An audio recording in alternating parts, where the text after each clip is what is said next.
So with that, I'm going to introduce Aaron Swisher is going to be our host for our first brand breakout, and we'll get the day started. Thank you.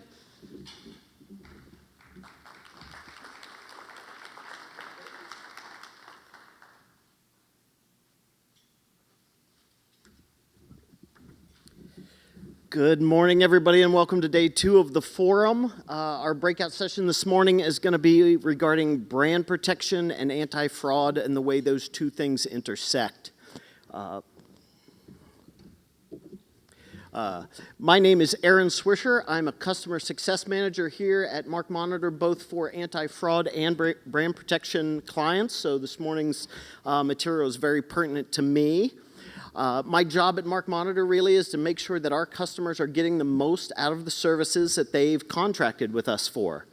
Outside of MarkMonitor, I am in the process of trying to get my second book on economics published, and I actually took a hiatus from MarkMonitor in 2018 so I could run for the U.S. House of Representatives in Idaho's 2nd Congressional District. Unsuccessfully, obviously, that's why I'm behind the podium.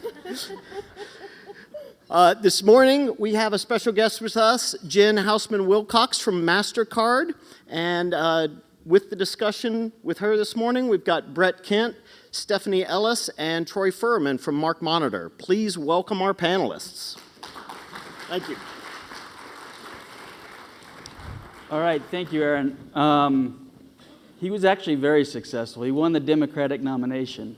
We're a very Republican state, so don't let him fool you. So today we're going to talk about effective enforcement strategies, and it's a bit of an extension of what we talked about yesterday afternoon. Today we're going to focus on really distinguishing the difference of things that might be considered in what we would classify as fraud versus kind of traditional IP infringement. And, you know, looking at really perceived intent. Which is something important. We've really seen a tendency where we often can conflate the different types of abuse that we see out there. You know, I think fraudulent, when we hear fraudulent, that really encompasses all the types of abuse that might be out there. But at MarkMonitor, we really define it more narrowly as something around phishing, business email, BEC type scams, spear phishing, those types of things. And I think really understanding kind of the differences between the different types of things that we see out there is important when we're deciding on how we're going to address it. I'm really excited to have this panel, and we'll have them, before we get to questions, introduce themselves. I'm excited because of the deep experience, both in the traditional kind of fraud area, but also the different hats that each of them have worn. And Jen, we'll start with you because I know you're unique in that you really cover quite a bit at your company. And maybe you could talk about what your role is and your background and how MasterCard's structured. So I've been with MasterCard for about 1.5 years, and I do wear several hats at MasterCard, as probably a lot of you do at your own companies. I handle our domain portfolio. We have about a little over 6,000 top domains, and we have a couple 100,000 subdomains and vanities. So I manage those, and then I also handle our brand protection for MasterCard. And I work closely with our cyber team and our legal team. So I have quite a bit on my plate, but we have a good collaboration with those groups. And then I also have a close, I work well with our group here at MarkMonitor, and I work closely with another vendor as well to maintain those. So, collaboration is really important. So, Great, thanks, Jen. And Steph, I know you've both worked in services, but you are now in product and in marketing, and so you have quite a breadth of experience. Maybe talk about your background. Sure. When I'm not working the registration desk here, I am the product marketing manager and the product manager for our anti-fraud product. Previously, I've been with MarkMonitor I'm going on 14 years now. So previous to that, I was a manager in the CSO for a group that supported the brand and anti-fraud products as well. So it really makes a ton of sense for me and how brand and fraud fits together and kind of having a united front in terms of enforcing on and recognizing the breadth of those business problems and then solving them sort of together, or at least in a way that makes sense across both business problems, just from kind of my background with both. So I'm happy to kind of talk about that a little bit more with you guys today. Excellent. And Brett, you supervise our anti-fraud customer support team. Maybe talk about your background. Yeah, thanks, Troy. So I've been with Mark Monitor 6 years. Been in the fraud space specifically for 4, work closely with our security operations center. We have our manager there and a team of about 12 analysts that specialize in leveraging the technology, our correlation engine with detecting and populating these phish attacks for removal from the internet. It's been very intriguing to get more in depth into the technology, working closely with Steph and the other engineers in that department. But yeah, I'm just grateful to be here today. Excellent. So Jen, in the payments industry, it's a tough industry when it comes to fraud. Could you describe the different types of enforcements that you end up facing? So our biggest things are like rogue websites, copyright piracy, trademark infringement, social media impersonation, email scams, our mobile apps. Those are the biggest things that people try to go after. Yeah. Do you have a sense of kind of maybe the breakdown percentage or otherwise of? Probably, that's hard. I mean, the biggest things are probably our domains that people try to, phish. That's probably the biggest. But mobile apps are a huge thing too. And it's not just that they're trying to copy them for necessarily bad reasons. There's a lot of developers that will copy them just because they're trying to show that what they can do. And so that's a lot of them that we have to shut down. Just because they're trying to show that they're developers and that they're trying to show employers that they have the capability of doing stuff, but again they're infringing on our trademarks and stuff like that. Yeah. So, how do you go about kind of separating what's a brand infringement versus what's really phishing fraud? So that's a good question, and again it's a lot of. We have to look at several things. So part of it is we look at our logos and if they're up to date. We also have to look and see if there's content in there that they're trying to use. So there's several different things that we have to kind of sort through. It takes a lot of time and a lot of manpower. But again, with the help of Mark Monitor and one of the things that, like Dory talked about yesterday, is we consider Mark Monitor an extension of our own team. And I'm really grateful, especially for like Brett and his team, to help us with that every day. I couldn't do what I do if it wasn't for them. So. Yeah, thanks. I mean, I know for our teams, that's where we're most effective, and that's where, I think our clients are most effective. And we certainly try to view ourselves in that way. Yeah. I guess before going to Steph and Brett, I guess maybe talk about why and how your customers are getting phished. I think the biggest thing is, people are trying to get their card information, and it's just like, Melissa yesterday from MoneyGram, she talked about how the email scams, and they're like, hey, we're from MoneyGram, and we want this information. They do the same thing with our president, Ajay. They'll get an email saying, hey, if you respond to this, you'll get an extra $500 credit on your MasterCard. Please respond. So we get the same kind of thing. And we want to protect our customers. We want them to be safe and know that we're not going to ask you for your full, MasterCard number. We will never ask you that. We're never going to ask you for your personal information. And so if you ever have any doubts, reach out to us at MasterCard. We're never going to, ask you for your social security number. We're never going to ask you for that kind of information. And so we want to protect our customers as much as we can. And there's all kinds of those scams that are going on. The Nigerian prince, we're never going to ask for that kind of information.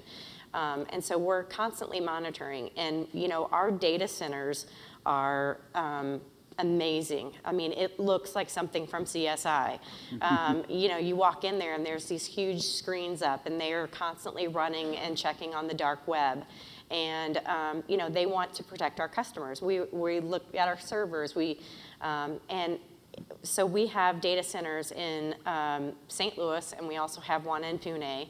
And, everybody that's in our data center, they were with the FBI and they were with Homeland Security. And, we have the best of the best. And we work closely with the FBI. And so we're protecting our customers as the best of our ability. And, because it's financial information. And, we want to protect our customers. So. Thank you. I guess, Steph, you've worked with a lot of companies that have both brand and fraud concurrently. I know, Brett, you have as well. Is there a norm that we see among companies, or is it very unique? It's changed a lot over the last few years. As Jen was saying, we're seeing a ton more what we call BEC scams, or business email compromise scams, where they're impersonating, say, an executive, or they're doing some sort of invoice scam. Those are difficult because they're highly targeted. It looks like it's going to one person from one person. It's really hard to detect that in the wild. But we're seeing an increase in that across the board. And it's really companies, unlike MasterCard, but it's like manufacturers, universities, healthcare centers that haven't previously experienced any sort of cybercrime in the past. So that's one trend we've really seen kind of increasing over the past few years. I think the FBI have even said the most financial losses are due to BEC scams now, rather than traditional phishing site scams. So we've seen a huge increase in that. Obviously, data breaches and things of that nature kind of segue into that, because when you get data breach data, you have lists of employees, you can get into information, executive scams. Invoice scams are one I've been hearing more about. That's really, really difficult because it's really an accounts payable issue. And so we're hearing about it, but we don't necessarily see it a lot because it's really an internal process. Right. So that's really difficult. But I would also say that traditional phishing scams are still very, very prevalent. We're seeing that a ton. It's just been in this other BEC scams that's sort of kind of rising up to match that. Interesting. I guess, Brett, what are you seeing in your experience? Anything different, or? Well, I enjoy the partnership with MasterCard and Jen because it gives me, as an account manager, all tools in my toolbox. I get to work closely with my colleague Delia, and if that intent is not on the criminal side, they're trying to steal user information or steal a person's user account, I can volley that over to my colleague Delia, and we can still mitigate the risk. We're essentially, in the end result, we're asking ISPs, registrars, to delete the site or suspend the domain, so in essence that kills the DNS and deletes the site. Either way, it gives us the tools to be of best service to Jen and her team, and in essence, when we get those mitigated, we're protecting MasterCard customers, and I kind of feel kind of neat. I get to have a cyber cop hat on during the day, and it's kind of fun. So, but the abuse is that very fine line of intent, and I think, Troy, you're going to get into that in a little bit. Yeah, and so we'll talk about intent because I think that's a really important topic. Before we do that, Steph, is there a difference in how we detect brand infringement versus fraud? Yeah, generally it's pretty big difference because phishing attacks are really short-lived. They're going to be active for 24 hours or less, and so you got to find them as soon as they're being distributed. So we go about that in the anti-fraud space in a couple of different ways. We'll work with our customers to get the web server logs, the refer field of your web server logs for the sites that the phishers are most likely to copy to create the phishing site. Because if you're monitoring that in real time, you can actually see when that phishing site is being developed and not depend on detection from the email campaign that goes out with that phishing site. So that's a really important step. We have a lot of detection partners that are sending data to us, but if you keep in mind that, say, one of our partners is Yahoo, Yahoo has to flag the email as being suspicious and then send us the extracted URL. So then we can evaluate that. But web server logs are going to be much, much quicker than that. So it's important for that. Also keeping an employee or customer abuse inbox so you guys can see when people are reporting phish to you. It's not like 10 years ago. Customers are much more savvy now about recognizing phishing and maybe wanting to be proactive and send that out to you. But we want to get those as quickly as possible. We're also looking at certificate transparency feeds to see when SSL certs are being registered, because some companies allow for short-term, like domain validation certs, and so we can see those registrations that are being used on phishing sites to lend credibility to the site. So really, in regard to phishing, it has to be like right now. It has to be finding that site as soon as it's kind of put up. Whereas brand, it's a little different because it's detected across search engine results. And of course, when it gets indexed in a search engine, and usually it's not as urgent, it's more of a trademark infringement rather than an actual scam targeting your customers. Yeah. Yeah, I think that urgency is a great point. You know, when it comes to the criminal fraud pieces, the tools that we have at our disposal, the urgency with which we need to get that mitigated is critical. Yeah, that's why we have, for our anti-fraud service, we have a 24-hour support team. So a security operations center, it's based just out of Washington, D.C. So it's a very different support model on the brand and fraud side. You know, I always say a phishing site is a brand infringement. Obviously, it's misusing your logos and such, but it just has a malicious intent going to the intent thing, and that's kind of how you determine the best practice enforcement for that site. Yeah, so let's talk about intent, because you know, I do think that's key to determining what you're going to do. I guess, Jen, I'll ask you, when you're looking at brand and fraud issues and something comes in, I guess how do you, how do you assess intent and then determining kind of the best approach? Well, so some of the things, and like, you know, bad actors happen all the time, and it's really amazing how they will turn up. And we'll find that there'll be patterns of things in different times. Like sometimes they'll come in and they'll be, especially with domains, we'll see like sometimes they'll come in and they'll be like a random group of, all of a sudden it's legal at MasterCard.com or IT at MasterCard.com. And it's like they're trying to see what they can come up with next to try to phish our customers, or what people will open. And so, you know, I'll reach out to our legal team or our IT department, and I'm like, did you guys decide that you need to have these domains all of a sudden, or these email accounts? And they're like, no. And so it's just, it's what their next scam has decided to come up with.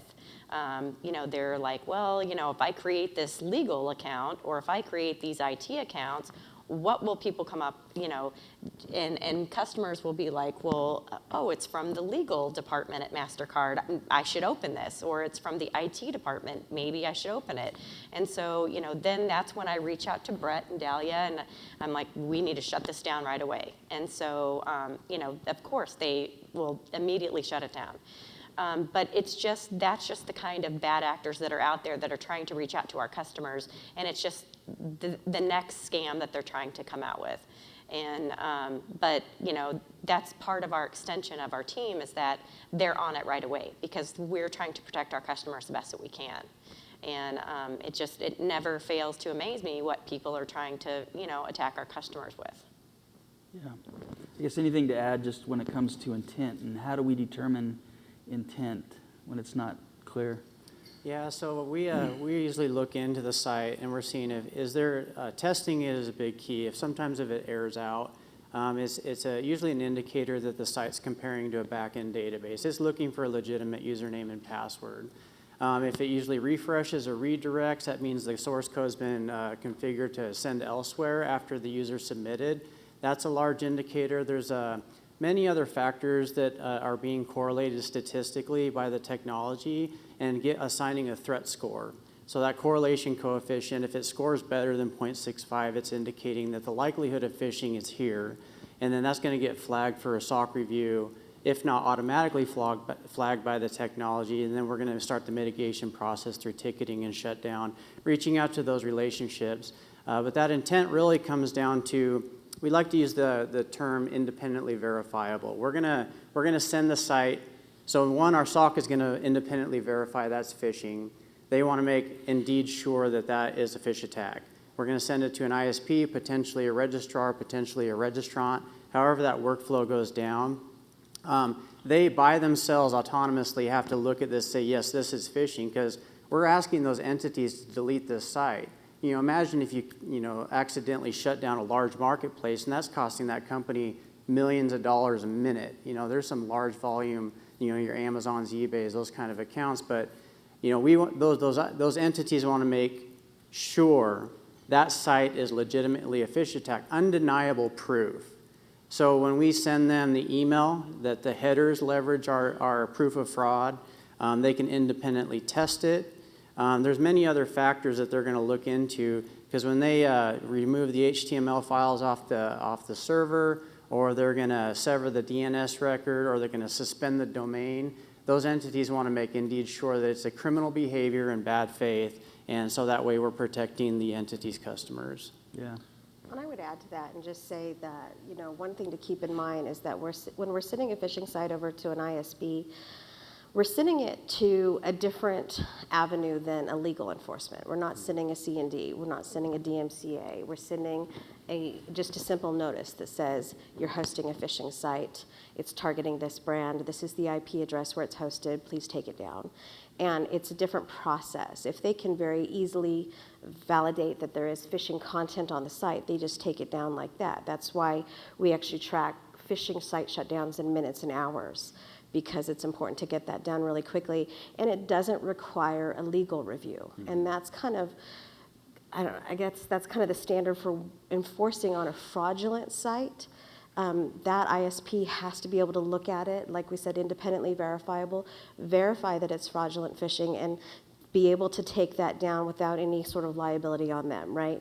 If it actually needs to be a C&D or a DMCA or something like that, it's going to go into a legal review. It's going to take longer. They're going to have to understand if they do have any liability in removing that content or not, and that falls outside of the kind of the fraud space and goes to the brand team, because that's when your enforcement is actually coming from your legal representative and saying, hey, we're asserting non-affiliation with this site. So that's kind of the difference in that enforcement process between brand and fraud, and the ability to understand what the ISP needs to see in order to take action and the proof they need to have. Yeah, those are really important distinctions. Jen, maybe I'll ask you kind of what challenges that MasterCard's face when it comes to compliance. And, well, let me ask you that, and then I have a follow-up. Okay. I think one of the biggest things is education, both within the company and outside of the company. It's getting people to understand the importance of following certain rules and staying within them in the company. Finding me in the company, because I kind of am a one-man show or one-woman show. And so we are a global company, and so to kind of locate me and what I do is, it's hard. Also the GDPR, there's a lot of restrictions now with all of that. Mm-hmm. So that's been a challenge, because it used to be that you could find out information about people that are bad actors, and that's become kind of an issue. So we struggle with that. I'm sure a lot of you do too. So we have some challenges with that. Yeah, you brought up a couple points there. I mean, we talk about consumer education, but internal education is also very important, especially when you're part of a really big organization. Yeah. And, if you were to detect, let's say, a domain that has your brand in it, mm-hmm. but you can't detect any necessarily any fraud activity, mm-hmm. There's obviously an infringement here. Right. I guess what kind of assessment do you go through internally in determining what actions you're going to take? So that's a good question, and usually I reach out to our CSR, Clint, and he's amazing. I love that. Usually we discuss if we're going to send like a letter to them. Usually it'll start out with us as like a soft letter. Mm-hmm. We send something to them just saying, hey, this is, you really shouldn't be using our our information. It usually starts out that way because we try to reach out and just say you shouldn't be using it. And then from there, we go from there and see if we need to send out something a little more harsh. Yeah. So. No, it's great. I mean, I think that shows kind of working with your domain CSM as well as your fraud and your brand and how we can work together on that. Have you seen steps that have been successful other than just monitoring? And you kind of mentioned some. Mm-hmm. I guess, is there a time when you just monitor and that's it? So, yeah, sometimes. And we do keep track. Our CSM is wonderful. And like the folks from WWE, they said that they have a good relationship with their CSM, and ours is just as phenomenal. I reach out to Clint, and he gets back to me right away, and I love that. As busy as I am, I need somebody that I can reach out to, and they get back to me right away. And also the after-hour folks are wonderful. Like I said, we are global, and there are times that I'm on the phone with Japan at 1 in the morning, and I have to have an answer right away, and they get back to me. And so it's great. That's a great relationship. So Great. We'll pivot here a little bit. I guess I'll pause if there's any questions from the audience or comments. I think we have a microphone if anybody.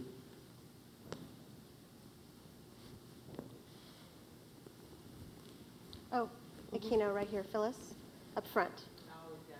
I was going to say we can count on Phyllis.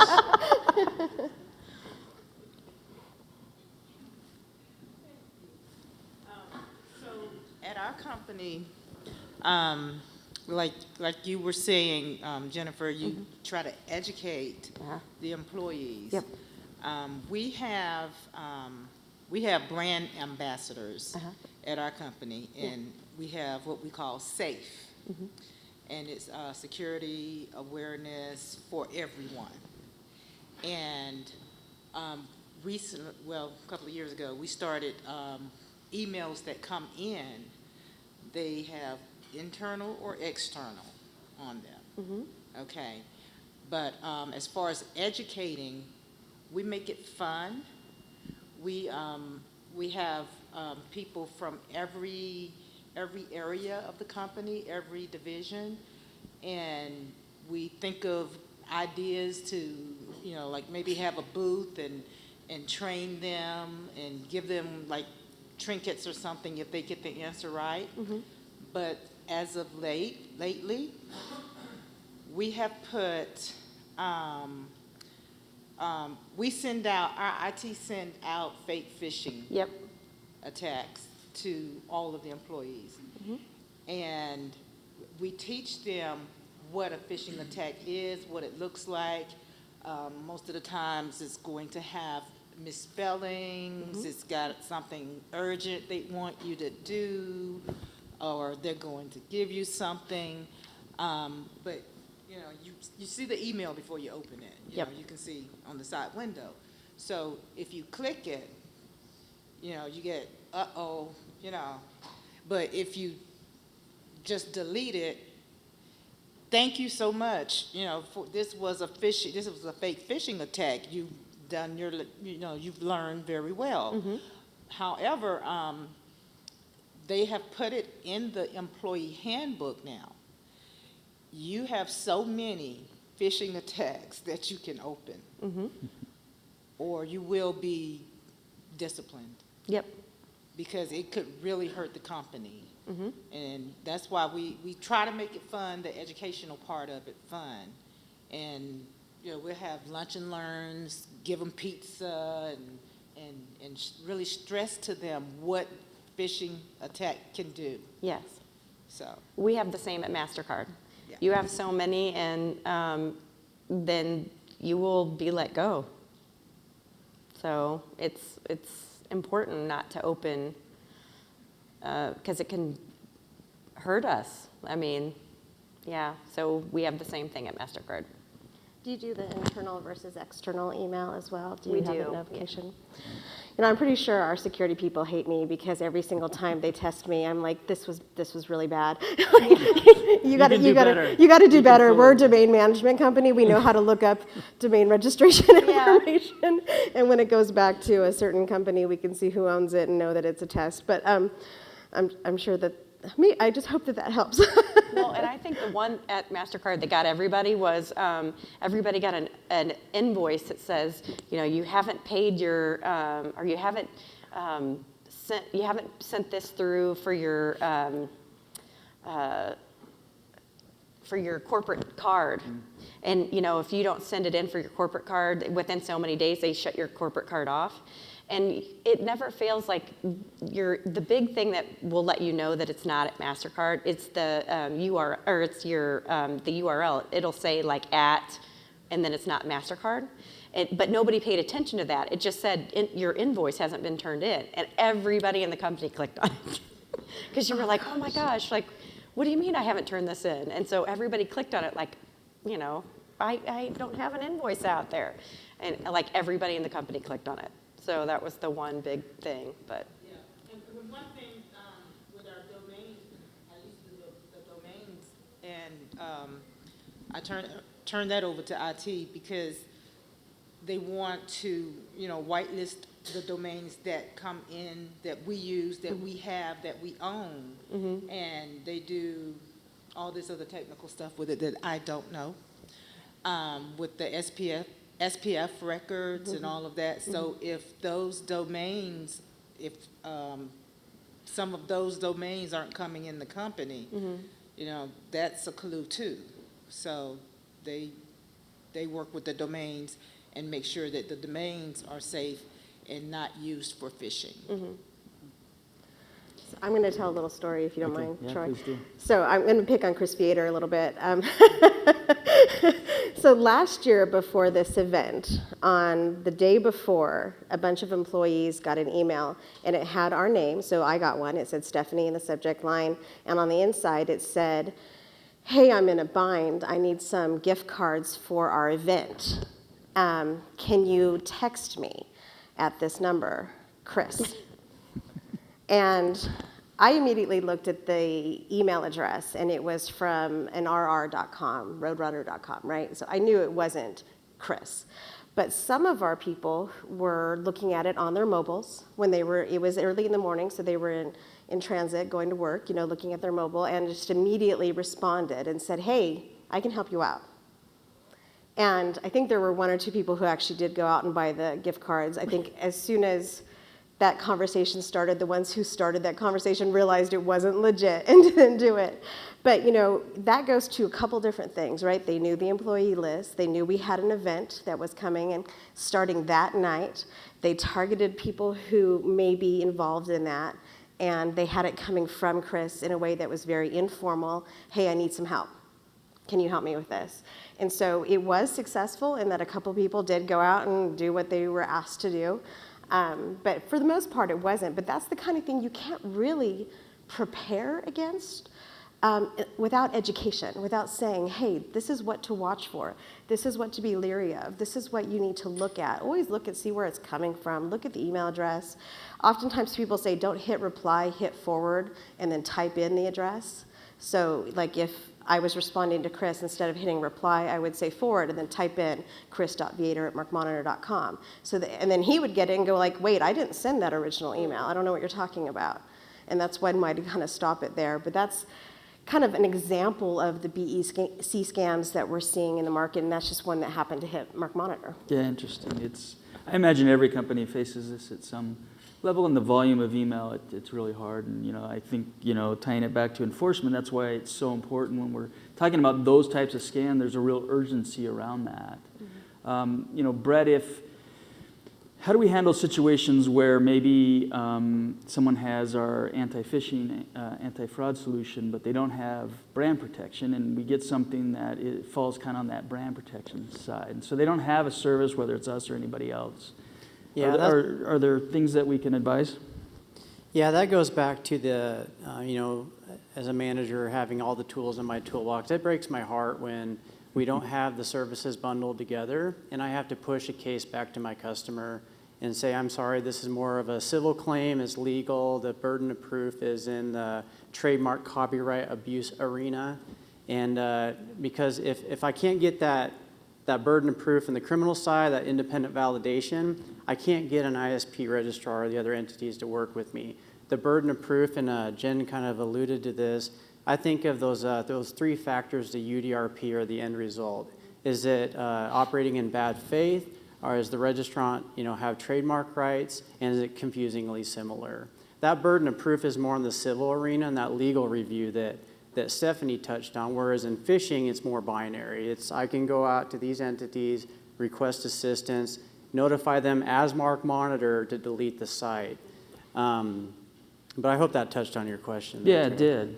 I guess anything to add, maybe vice versa, because we have this happen too, where you really don't have a phishing problem or perceived phishing problem, so you're really focused kind of on the brand protection side, and then you end up getting phished. Yeah, a lot of the times what I'm finding is the customers that have purchased just the phishing product have a very robust legal team in-house, and a lot of the times it's simply referring it back. The legal team, and maybe an internal brand protection team, can mitigate that, because in essence we're triggering a cease and desist letter asserting our trademark rights is essentially what we're doing.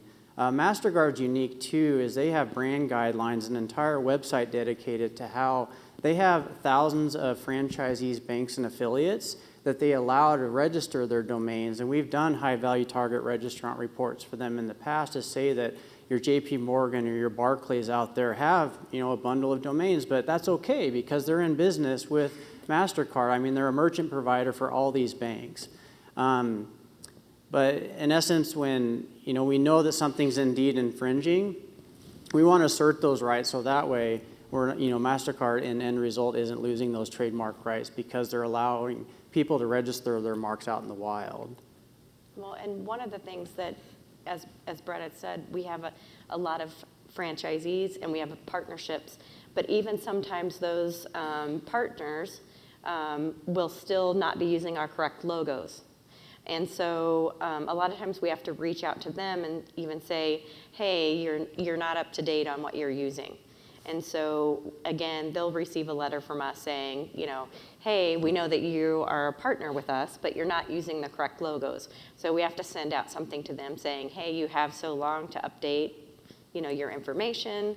If you need anything from us, let us know, but you need to get out there. I mean, we have just recently updated our logo again. We no longer use just the circles with the word MasterCard underneath it. The word MasterCard is now gone. So we just now use the zero or the circles. So, again, everything has to be updated. So, everybody has to update their logos. And that's also a way that we can see if somebody's phishing because they don't have the updated logos. So, it's important to make sure that they do have the updated information. That's great. Can I just I wanted to touch on, you had a question about if they had brand protection but not anti-fraud. Yeah. And I just wanted to mention that a little bit because it really does just tend to happen with services-based companies more than hard good companies. You're going to find that if they have regular brand infringements, they may experience phishing attack. And it may be small and it's not a huge volume problem. But occasionally we'll have people on the brand side of the business kind of bring something to you, right, Brett, and look at it and say, is this a phishing site? Oftentimes on the brand side, what it's going to look like, or what we might call it, is an impersonation site. But then understanding that intent and that it has a login page and that it's actually accepting credentials is the important part. We can always help out our brand customers and do like a one-off shutdown to help them because I call that firefighting mode, right? Because you have all of a sudden an urgent phishing attack. We absolutely want to help you and get that site taken down. And then maybe we can have a conversation at that point to see how big your fraud problem is and if it's something that we need to help you with. But generally speaking, for any existing customer on the brand side, we're not going to not help you. Yeah. We want to help you. We want to get that taken down. And again, that's part of how the brand and fraud services tend to work together to make sure that we're solving your problem as you need it. Yeah, thanks for mentioning that. And, that triaging, because it's not always apparent, what if there is a fraud element here. Right. But But thank you for that comment. I guess before we get to just kind of final question, I guess any other comments from the audience or questions? I think we have Andy in the back. Andy in the back.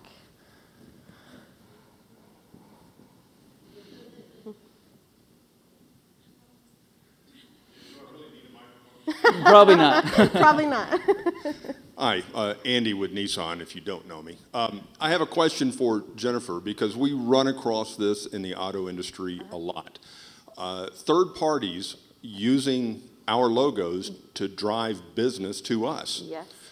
It's a problem with our dealerships. Yeah. Examples, a salesman. They're going to throw up their own website, Johnny sells Nissans, and they put up their favorite personal photo of the mountains or a fishing hole or whatever, but they're trying to sell Nissan products. Right. So with MasterCard, how do you address that? If you've got someone, hey, we accept MasterCard, and they throw up your logo, Yep. how do you address that? Or do you? So that's a good question, and we run into it all the time. And again, it's one of those things where we will send out a soft letter. Our CSR will send out a soft letter saying, please don't use our logo, because they're not a partner or franchisee. And usually that will, help. And then, it's a cease and desist, but sometimes we'll get some pushback, but most of the time we won't. But that's usually where it starts. So, since we're MasterCard, we usually don't get a lot of pushback. But yeah, that's where I would start. We do very similar. Yeah. I'll take the microphone. We do very similar things, but there again, this salesperson is Right. trying to drive business to us. Right. So then you talk to the dealer, hey, you need to, rein in your salesperson. Right. Well, why? We're selling more cars for you. What Right. kind of sense? But it's a brand image thing. Exactly. And that's the way that we approach it. I was just curious how you did it. Thank Yeah. you very much. Yeah. Yeah, kind of that partner management and Right. intent and how it plays with intent. It's a great question and topic. I think unfortunately we're out of time. So just one quick last question. Just any other kind of one sentence recommendations, which isn't possible, but any final thoughts, I guess. Well, so somebody yesterday asked about budget, and I kind of wanted to address that a little bit. So our budget initially started with asset protection. We didn't have our own separate budget. And the reason that it was with asset protection was because domains actually sets on our physical asset list at the end of the year. So just like our buildings do, any of our physical assets, domains set on our physical asset sheet at the end of the year. So if you're not really sure where to start with your budget, you might start talking to your asset protection department. That would be a good place. So I would recommend that. Also, as far as building your relationships, if you don't currently have a relationship with your cyber team or your legal team and you're not really sure who to reach out to, call somebody in your legal department and, ask, say, hey, I'm with domains and I really want to talk to somebody about who do I need to reach out to about trademark, or who do I need to talk to about infringements? And they will get you to somebody who you need to start building that relationship to. And then who do I need to talk to about cybersecurity? Somebody on your IT team they'll get you in the right direction. And then, start to set up monthly calls and, build that relationship, because it's important to have that relationship together. And, that's basically how we started. And we have, monthly calls, and we keep in touch with each other. And now I can call Micah and our cyber team, and, I can call Joan and our, legal team, and we have a monthly call. And then if they need something, they reach out to me directly. And so we collaborate well together. And that's what I would recommend if you're starting to build that group within your company. Great insight. Steph? Everybody in this room is a Mark Monitor customer, and you may not use fraud. But I would just say use your resources. You've got Brett here who is always available to help brand CSMs and talk about fraud. I'm available. I'm here in the Boise office. So if you guys have any questions about fraud, or maybe you're just starting to recognize, if you work in legal and you're just starting to work with your IT team and understand that there's problems there, just use your resources. We're happy to help you or give some advice, or just take a look at whatever problem you're experiencing and at least give our 2 cents. I mean, part of working with Mark Monitor is that you get that consultative service. So don't hesitate to say, hey, I need to know more about this. And maybe it's something we can't help you with, but we'll tell you that, and we'll say, hey, this is the best response, or this is what we think needs to happen internally to help solve that problem. So I would say just use your resources. Very good, thanks. Brett? And I might add too, the team at Mark Monitor, we're more than happy to be the point guard on and facilitating those meetings. And when we put together the monthly calls with the colleagues out here, like Jen and MasterCard have already done, when we need questions answered, sometimes we need that IT person. When it comes to the criminal fraud, we need that cybersecurity person on there. Or when it comes to domain registrations and the workflow of managing all of your assets, maybe we need that domain manager in there.